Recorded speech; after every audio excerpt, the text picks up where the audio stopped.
Lego people of Middle-earth wallow in the forest due to illiteracy. Optimus Primer asks you to donate 50 cents to aid our efforts in helping the Lego citizens of Middle-earth to read.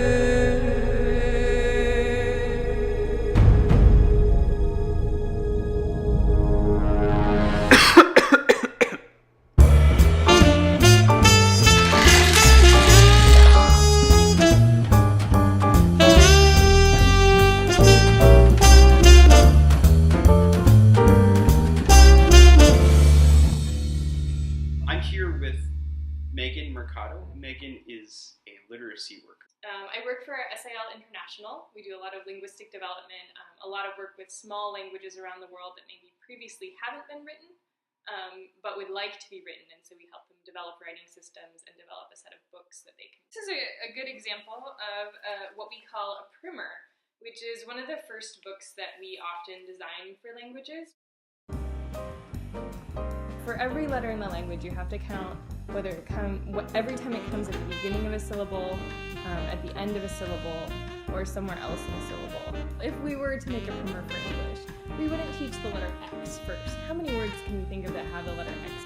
So just to take a simplistic approach to counting letters, let's count the number of times that T occurs at the beginning of a syllable on this page. So starting off at the top, we have 2, 1, teach, 2. And it's actually a painstaking, awful process trying to count the letters in those texts by hand.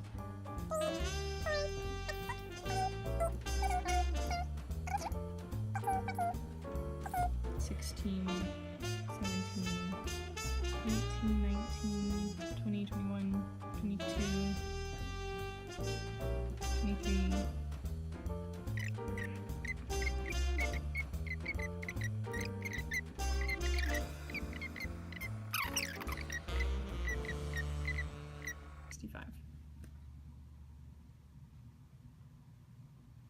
That took forever. Right? So you're not just counting words in your sample documents, you're also counting words in the documents that you're making yourself. Yes.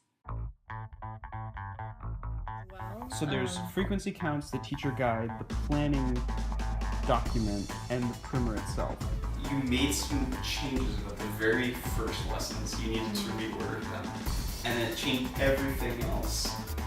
So it would be really useful for you if that was all synchronized. If you could put it in one place and it would go to all the other places. Right, it would be great if I could type, edit a story in the primer itself and then just know that it was counting the words that I used.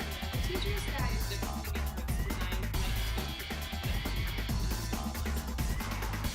it would be great if I could type, edit a story in the primer itself and then just know that it was counting the words that I used.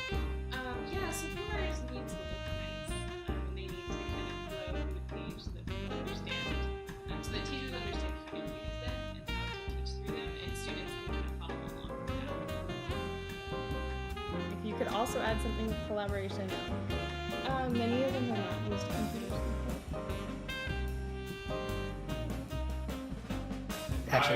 So we're going to this design session right now. We have to come up with a product. I don't know how we're gonna do that.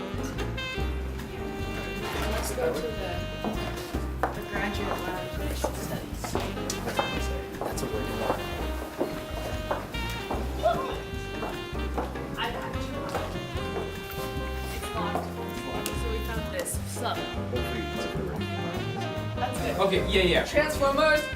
Wait, but that versus this. I think we need to vote. 2, 3.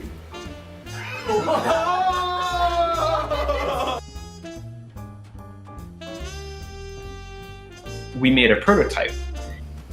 So why don't you go ahead and upload a source document? We call it Optimus Primer. Okay. So I'm selecting from a list of languages. Ooh, Elvish. That's very fun. And once you're done with that, it gives you a list of occurrences that it has of each grapheme, and it's suggested order based on those. E was used very frequently. The P and the Q together were used a lot, which I wouldn't have expected. Okay. So then, so I've got kind of my raw data here, and then it says continue to lesson order. And we'll do some highlighting, so the thing on the right and the left, they'll be highlighted so you can see if they're linked or not. And when you edit something on the left, it also gets edited on the right, and vice versa. Oh, okay. Yeah, so it goes back and forth in both directions. Yeah. Yeah, that was one of our frustrations when we were doing the process, that sometimes we would write text or we'd modify something in our text, and then we'd have to go back to our planning document and redo all of our counts and like copy paste whatever we'd done into it, and it was just a lot of overhead. I'm very excited about this project, and that it might possibly allow humans to do what they're good at and then have the computer kind of take care of some of the grunt work.